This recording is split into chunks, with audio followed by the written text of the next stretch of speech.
नमस्कार, रवा देखा तानी कैपिटल टीवी बिहार के स्पेशल शो बूझो बिहार। हम है मुस्कान। देखी चुनावी मौसम बा और लोकसभा चुनाव एकदम माथा पर नाच रहल बा। अब इहे नाच में पूरा पार्टी ताबड़तोड़ मेहनत में लागल बा, लेकिन साथे साथे इतना हेरा फेरी चलत आई मौसम में कि कहे जोग ना। माने देखी चुनाव आवेला तो नेता लोग अपन शुरू कर देवेला भागा दौड़ी, कहीं ना कहीं कोई पलटी मारे लगी तो कोई इस्तीफा देवे लगी तो कोई कुछ करे लगी तो कोई भागे लगी तो कोई लुकाए लगी, कुछ ना कुछ होखे लगेला। और तेज हो जाला जब चुनाव आवे वाला होखेला। तो काल तरह सबनी के बतल ही रहे कि काल के जौन मौसम रहे चुनावी मौसम, उ काल ई रहे कि पूरा दिन इस्तीफा देवे में निकल गेलक।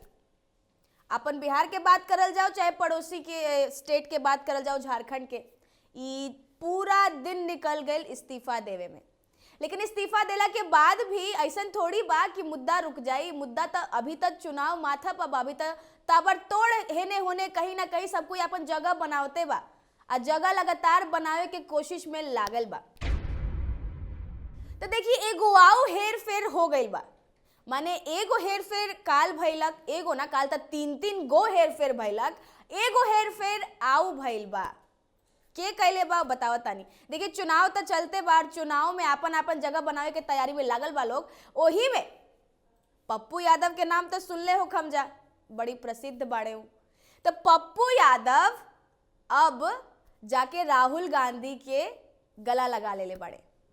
माने अब कांग्रेस अब पप्पू यादव के पार्टी दोनों के मिलन हो गई बा। माने अपन बोरिया बिस्तरा उठा के चल देलन राहुल गांधी के शरण में पप्पू यादव। लेकिन एकर अंजाम ई होई कि अब पूर्णिया से पप्पू यादव लड़ी है चुनाव।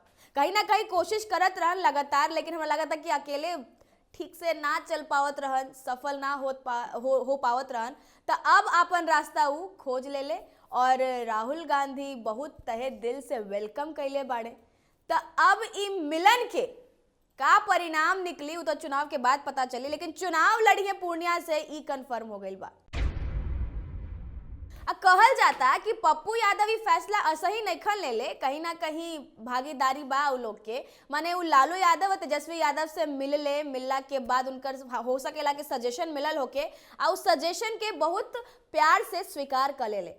साथे जब बात होत रहे विलय के, जब मर्ज के बात होत रहे, तब वो तेजस्वी यादव के तारीफों कैले कि तेजस्वी यादव जितना 17 महीना में काम कर दिले उतना काम कोई कल ही नहीं खे बिहार में।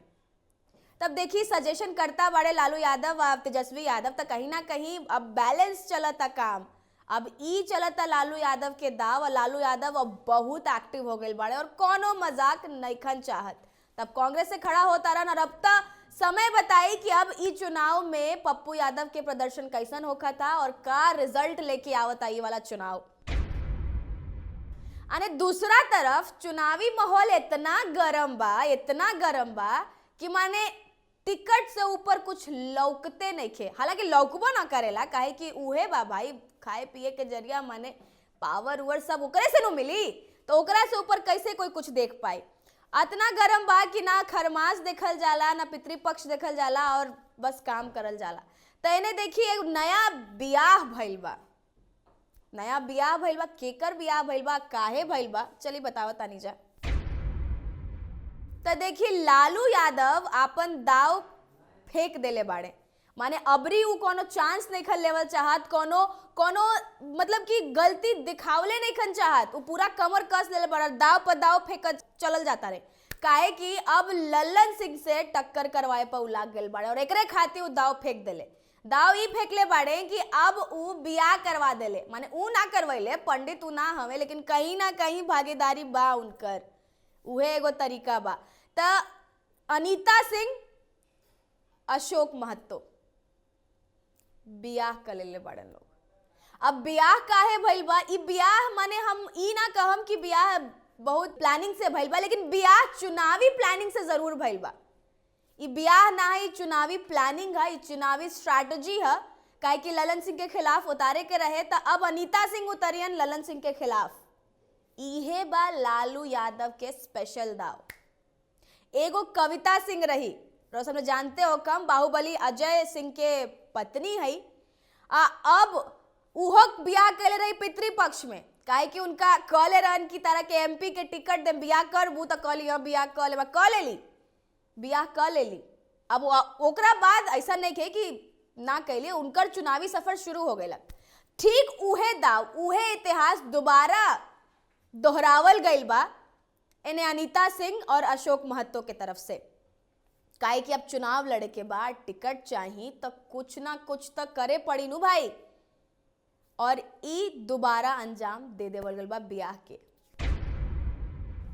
लेकिन देखिए रउआ सबनी तो जानते नु बानी कि खरमास में कहीं बियाह होखेला जी, पितृपक्ष में बियाह होखेला ना नु होखेला, लेकिन ई बियाह भइल बा तो ई कोनो मुहूर्त वाला बियाह तो नहीं खे, ई चुनावी बियाह। एजा जन बियाह होता ई चुनावी बियाह, काहे कि भाई टिकट देवे के बा, कंपटीशन उतारे के बा, और इस बार लोकसभा चुनाव में कोई गलती केहू नइखे करल चाहत। लालू यादव अब अपन लगातार कोशिश में लाग गए बाड़न और सबसे बड़ा दाव खेलने बाड़न। अब अनीता सिंह उतरीहन ललन सिंह के खिलाफ, तब ई टक्कर तो बहुत मजेदार होके वाला बा, काहे कि अब देखे में आई कि एकर परिणाम का होता, ललन सिंह के हरा पहियन कि ना हरा पर, ई बियाह के का रिजल्ट आई कि डाइवोर्स हो जाए कि शादी के सालगिरह मनावल जाए, ई लोकसभा चुनाव के बाद पता चली। इन्हें तीसरा तरफ जानते बानी कि सीता सोरेन बीते दिन इस्तीफा दे देली, परिवार से परेशान होके, पार्टी से परेशान होके, लेकिन जैसे ही इस्तीफा देली वैसे ही बीजेपी के दामन थाम लेली। माने कहीं ना कहीं बीजेपी अब ऑपरेशन लोटस झारखंड में भी शुरू कर देले बा। अब झारखंड में भी हो सकेला कमल खिले। तब सीता सोरेन के बीजेपी ज्वाइन कैला पर का कुछ परिणाम आई वो तो दिखाइम जा, काहे कि इस सब लोकसभा चुनाव के करल धरल बा भैया, एजा कोई चांस लेवे खातिर कोई तैयारे नहीं खे। तब रिजल्ट का आई वो तो दिखावे में आई, काहे कि चुनावी मौसम बा और लगातार कुछ ना कुछ बदलाव, हेर फेर और तबा तोड़ बदलाव चलता। रोज नया बदलाव आई और रोज हमने की कोशिश करम जाके रउआ सबने तकले दिखावल जाओ, पहुंचावल जाओ। आज के एपिसोड में बस इतना ही। देखत रही बूझो बिहार। धन्यवाद।